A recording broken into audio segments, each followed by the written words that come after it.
নমস্কাৰ মৰমৰ ছাত্ৰ-ছাত্ৰীসকল ই কক্ষালৈ স্বাগতম মই জয়শ্ৰী আজি সপ্তম শ্ৰেণীৰ ৮ নম্বৰ অধ্যায় পৰিমাণৰ তুলনা পাঠটি তোমালোকৰ আগলৈ লৈ আনিছো তেনেহলে আহাচোন অনুপাত তোমালোকে ইতিমধ্যে ক্লাস 6ত অনুপাত আৰু সমানুপাত পাঠটি পাই আহিছা হয়নে গতিকে তোমালোকে অলপ হলেও তাৰে ধাৰণা অলপ পাই থৈছা অনুপাত বুলি কওঁতে অনুপাতৰ সহায়ত দুটা পৰিমাণ তুলনা কৰা হয় এতিয়া আমাৰ এই পাঠটোৰ নামে হৈছে পৰিমাণৰ তুলনা আমি যেতিয়া দুটা বস্তু মাজত তুলনা কৰিম তেতিয়া তুলনা কৰিবৰ কাৰণে আমি অনুপাতৰ সহায়টো লওঁ অনুপাতৰ সহায়ত দুটা পৰিমাণ কি কৰা হয় তুলনা কৰা হয় আৰু এই পৰিমাণবোৰৰ একক সদায় কি হৈ থাকে একে হ'ব লাগিব আৰু অনুপাতবোৰ আমি এনেকে লিখো ধৰা হ'ল 3 অনুপাত 4 আৰু অনুপাতক আমি এই চিনটোৰে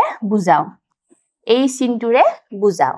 আৰু ইংলিছত আমি তাক এনেকেও কও ইছটু হিচাপে উচ্চাৰণ লও যেনে 3:4 হেনেকে আমি অনুপাতবোৰ লেখো আৰু উচ্চাৰণ কৰোতে 3 অনুপাত 4 বুলিও ক'ব পাৰা বা 3:4 বুলিও তোমালোকে ক'ব পাৰা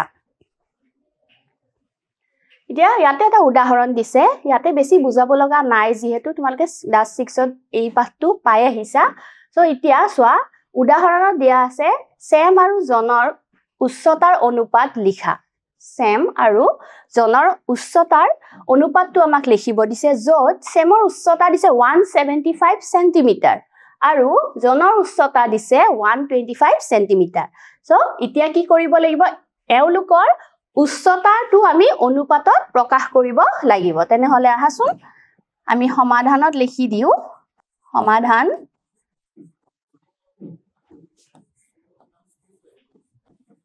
সেমৰ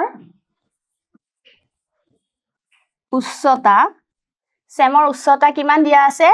175 সেন্টিমিটাৰ আৰু ইফালে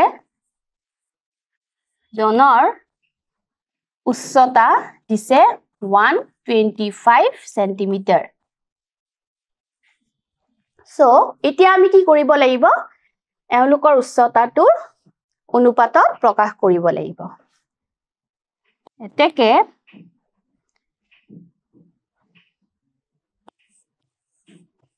সেম আৰু জনৰ উচ্চতা অনুপাতত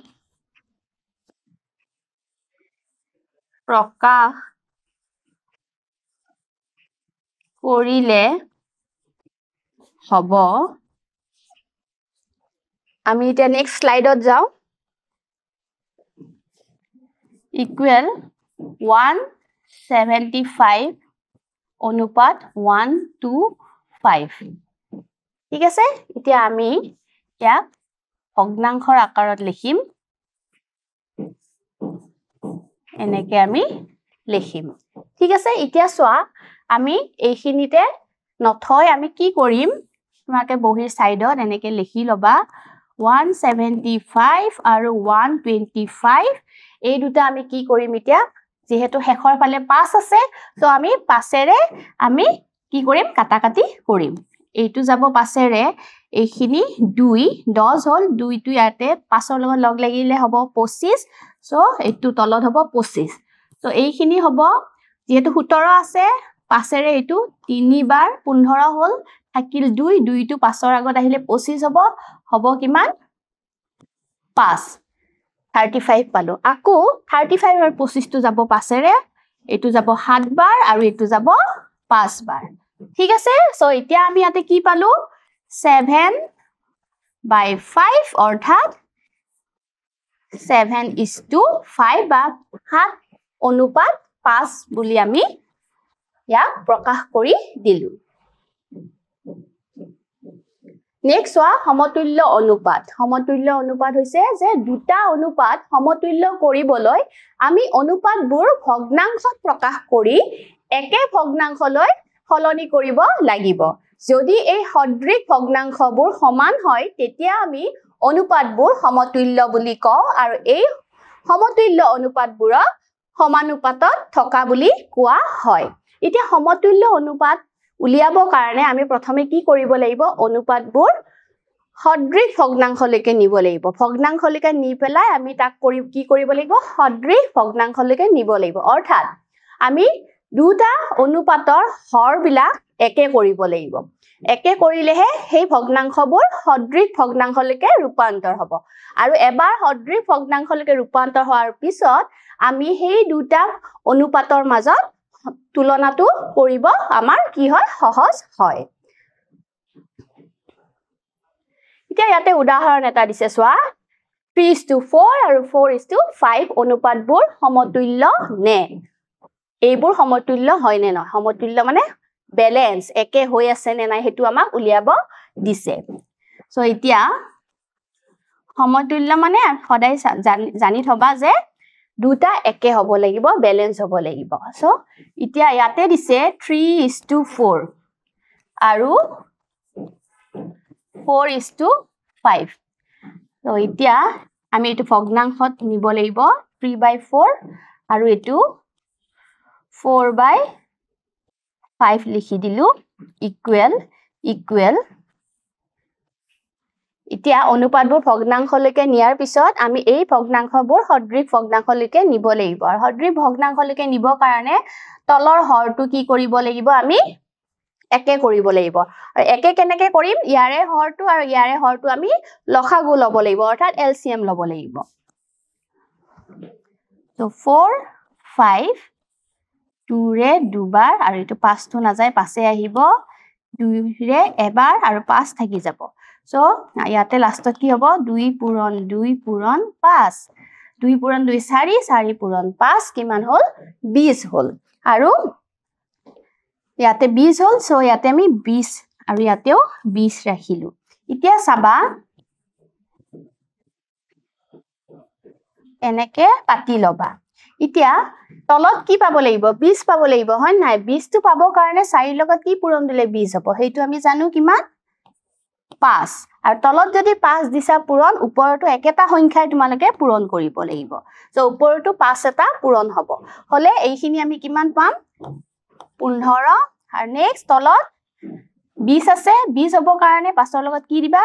4 আৰু ওপৰটো দেখি মানে দিব লাগিব 4 তাৰ পিছত এইখিনি কি হ'ল 16 হ'ল এতিয়া চোৱা দুটাৰে তলৰ হৰটো একে হৈ আছে হৰটো একে হলে ওপৰৰ সংখ্যাৰ লগত আমি ডাইৰেক্ট তুলনা কৰিব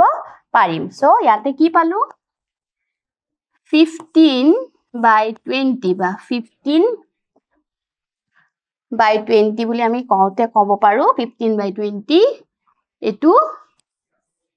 সৰু হৈ আছে কাৰ পৰা 16/20 কৈ সৰু এতেকে কি হ'ব 15/20 কি পাইছো আমি 3/4 less than হয়নে 4/5 অৰ্থাৎ এই দুটা একে হৈ থকা নাই ইকুৱেল হোৱা নাই সো লাষ্টত তোমালকে লিখি দিবা এতেকে 3:4 আৰু 4:5 সমতুল্য নহয় বুলি লিখি দিবা নেক্সট উদাহৰণ চোৱা আন্তঃজিলা ক্ৰীড়া সমাৰোহত 2016 আৰু 2017 চনত এখন জিলাৰ পদক তালিকা তলত দিয়া ধৰণৰ কোনটো বছৰৰ প্ৰদৰ্শন বেছি ভাল হ'ব ক'ব পাৰিবানে কোনটো বছৰত তেওঁলোকে ভাল প্ৰদৰ্শন কৰিছে হেতু আমাক উলিয়াব দিছে এতিয়া তালিকাখনত দিছে বছৰটো দিছে 2016 2017 আৰু 2016 সোণৰ পদক পাইছে 5টা আৰু ৰূপৰ পদক পাইছে 7টা ঠিক তেনেকে 17ত পাইছে 3টা সোণৰ পদক আৰু ৰূপৰ পদক পাইছে 8টা এতিয়া এইখিনি তথ্যৰ পৰা আমাক উলিয়াব দিছে কোনটো বছৰত বেছি ভাল তেওঁলোকে প্ৰদৰ্শন কৰিছে সো এটো কাৰণে নেক্সট স্লাইড লও সমাধান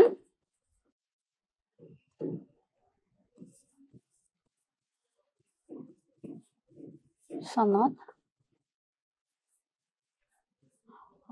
সোণ ইষ্টু ৰূপ 2017 চনত সোণ ইষ্টু ৰূপ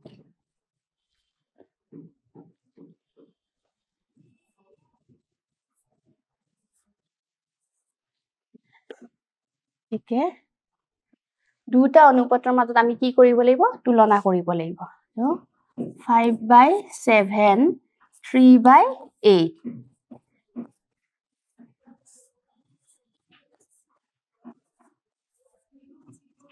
এখিনি কৰি ললো আমি ইকুৱেল এতিয়া সদৃশ ভগ্নাংশলৈকে নিব কাৰণে তলৰ হৰকেইটা একে কৰিব লাগিব যেহেতু 7 আৰু 8 আছে 7 এৰে এবাৰ 8 এৰে এবাৰ ডাইৰেক্ট আমি পূৰণ কৰিলেও হ'ব সো 7 * 8 কিমান হ'ব 56 সো তলত হ'ব 56 ইয়াতেও 56 এতিয়া 8 ৰ লগত কি পূৰণ কৰোতে আমি 56 পালো 7 আকৌ 7 ৰ লগত কি পূৰণ কৰোতে পালো 8 সো ইয়াতে হ'ব তোমাৰ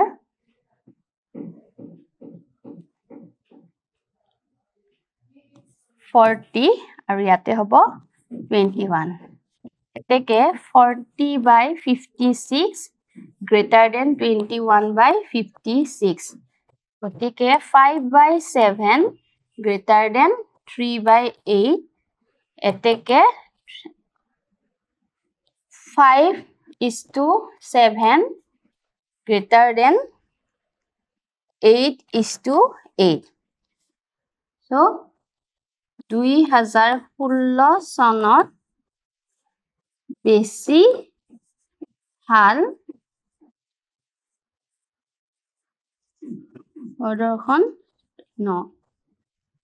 প্ৰদৰ্শন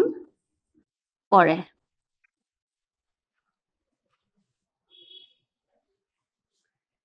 তো 2016 বেছি ভাল তেওঁলোকে ৰিজাল্ট দেখুৱালে আমি আগৰ শ্ৰেণীত ঐকিক পদ্ধতি সম্পৰ্কে শিকি আহিছো ঐকিক পদ্ধতি তোমালোকে পাই আহিছা ন যে কিবা কোনোবা এটা সংখ্যা যদি আমাক উলিয়াব দিয়া আমি আগতে একৰ লগত তুলনা কৰি আমি পিছৰ যিমানখিনি উলিয়াব দিয়ে সেই হিচাপে আমি অংকটো কৰো তো সেই পদ্ধতিৰ কথাই কোৱা হৈছে যে এই পদ্ধতিত প্ৰথমে এককৰ মান উলিওৱা হয় আৰু তাৰ পিছত উলিয়াব লগা নিৰ্ণয় সংখ্যাক এককৰ মান নিৰ্ণয় কৰা হয় ঐকিক পদ্ধতি তোমালোকে কৰি আহিছা যে প্ৰথমতে আমি এটাৰ লগত তুলনা কৰি উলিয়াই পেলাই তাৰ পিছত যিমান সংখ্যা আমাক উলিয়াব দিয়ে তাৰ লগত হেতুৰ লগত তুলনা কৰি আমি অংকটো কৰিছিলো আৰু এই পদ্ধতিটোকে কোৱা হৈছে ঐকিক পদ্ধতি এতিয়া ইয়াতে এটা উদাহৰণ দিছে যে এখন গেলামালৰ দোকানত 15 বেগ চাউলৰ মুঠ ওজন 90 কেজি পোৱা গ'ল যদি প্ৰতি বেগত সমান পৰিমাণৰ চাউল থাকে তেনেহলে তেনেকুৱা 45 বেগ চাউলৰ ওজন কিমান হ'ব আমাক কি দিছে 15 বেগ চাউলৰ মুঠ ওজন দিছে 90 কেজি এতিয়া 45 বেগ চাউলৰ ওজন কিমান হ'ব আমাক হেতু উলিয়াব দিছে সো ইয়াতে আমি কি কৰিম ঐকিক পদ্ধতি ব্যৱহাৰ কৰিম সো কি কৰিম আমি প্ৰথমতে 15 বেগ চাউলৰ ওজন হ'ব ইমান 90 কেজি এতেকে এক বেগ চাউলৰ ওজন হ'ব 90/15 কেজি এতেকে 45 বেগ চাউলৰ ওজন হ'ব কিমান 90/15 * 45 এখিনি আমি কৰিব লাগিব কৰিলে 15 ৰে 45 তিনিবাৰ সো আমি এনসাৰটো পাম 90 * 3 270 কেজি তো 45 বেগ চাউলৰ ওজন কিমান হল 270 কেজি এতিয়া আৰু এটা উদাহৰণ দিছে যে 22.5 মিটাৰ কাপোৰৰ দাম 1350 টকা ঠিক আছে এইখিনি আমাক তথ্য দিছে এতিয়া 765 টকাত কিমান কাপোৰ কিনিব পাৰিব সো এটো আমি ঐকিক পদ্ধতিৰে কৰিম কি দিয়া আছে 50 টকাত কাপোৰৰ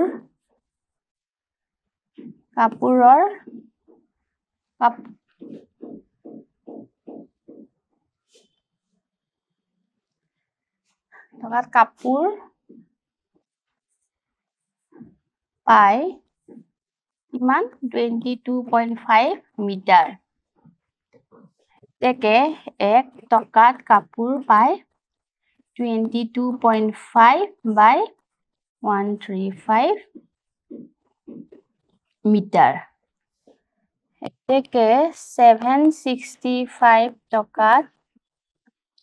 কিমান পাব 22.5 by 350 into 135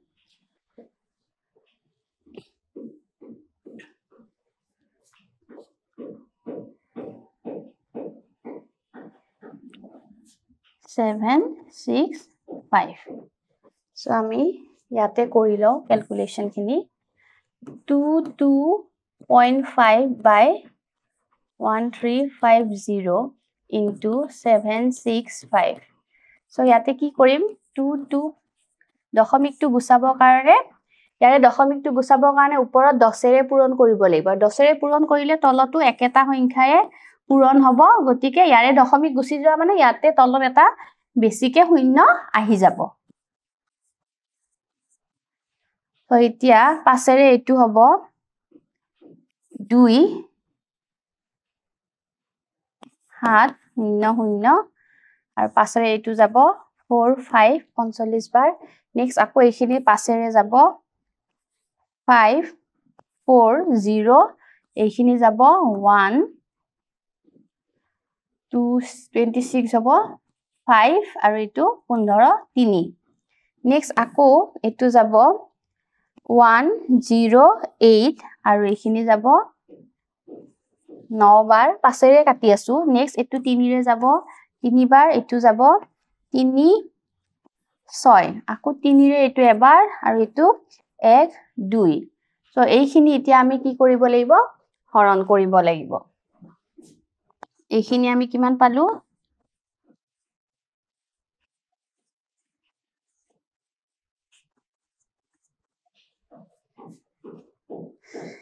5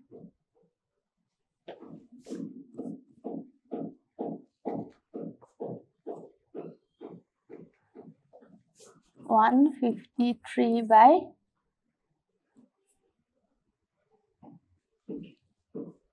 12 so এইখিনি এতিয়া কিমান হ'ব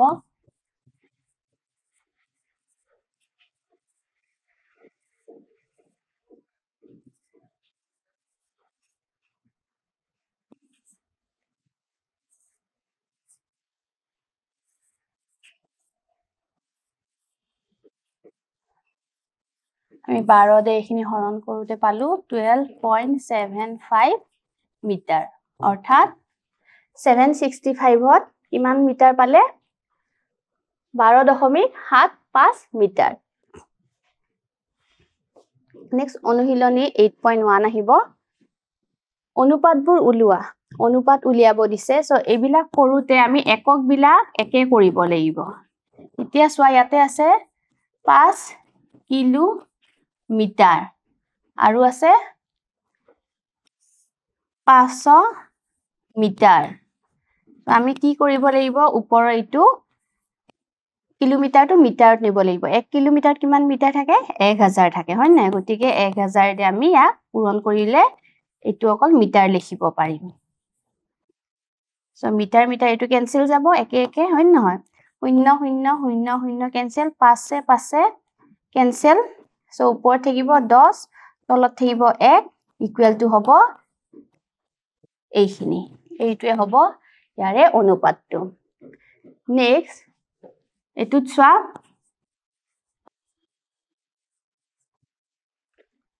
6 সপ্তাহ আৰু তলত আছে 21 দিন সো ইয়াতে 6 সপ্তাহ 21 দিন দিনলৈকে নিলে এক সপ্তাহ কেইদিন থাকে 7 দিন সো ইয়াতে 21 হল সো এতিয়া 3 ৰে এটো দুবাৰ এটো 7 বাৰ আকৌ 7 ৰে এটো এবাৰ এবাৰ সো আমাৰ কিমান থাকিব 2/1 equal 2:1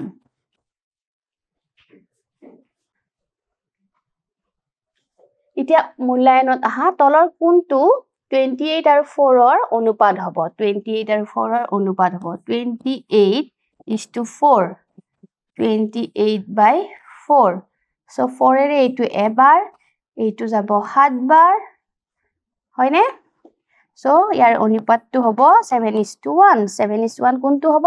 সো এইটো হ'ব ইয়াৰ কাৰেক্ট অপচন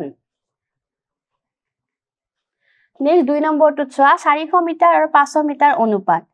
400 মিটাৰ মই ইংলিছত এনেকেও লিখিব পাৰো 500 মিটাৰ মিটাৰ মিটাৰ একে একে একক হলে কেনসেল যায় 0 0 0 0 কেনসেল হ'ব কিমান 4/5 equal 4:5 সো এনসারটো হ'ব 4:5 গটো হ'ব ইয়াৰ কাৰেক্ট অপশন বুজি পাইছা ন একেবাৰে সহজ গতিকে মৰমৰ ছাত্ৰ ছাত্ৰীসকল আশা কৰিছো যিখিনি বুজাই দিছো তোমালোকে সুন্দৰভাৱে বুজি পাইছা আজিলৈকে নমস্কাৰ ধন্যবাদ